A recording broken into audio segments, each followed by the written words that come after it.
This is NewsBreak26 in southwest New Brunswick. I'm Nathalie Sturgeon. Vicky Hogarth is away this week. Here's what's happening in our part of the world. The Eastern Charlotte Fire Department is continuing to grapple with a rise in medical calls. In March, calls spiked to 39 from just 7 the same month last year. This comes after spikes in both January and February. The council raised questions about how long this would be feasible.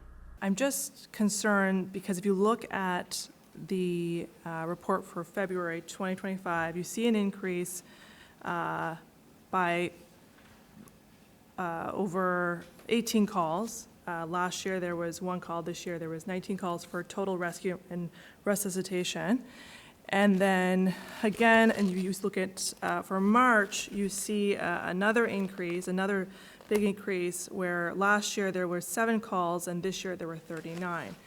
So my question to our CAO is this fiscally feasible long term? Chief Administrative Officer Jason Goodette said the fire department is dedicated and ready to answer any call, but there is little alternative outside further lobbying to the government for better service by Ambulance New Brunswick. There is a fiscal change that comes about with this, but at this point I don't know what the alternatives are, with the exception of lobbying Ambulance New Brunswick to maybe staff more.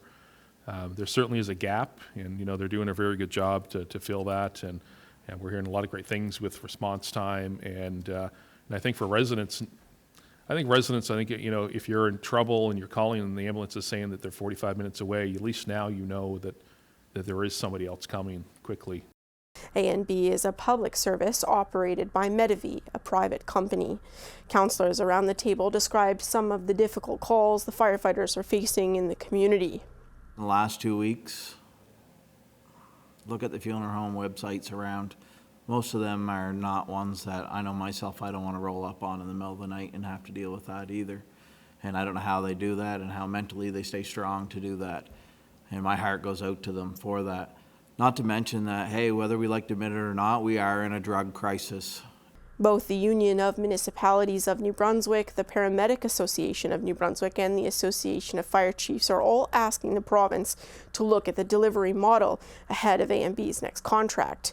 Ambulance New Brunswick said in a statement it is aware of the concerns of its partners, but like many healthcare systems across the country, it is operating in a system under pressure.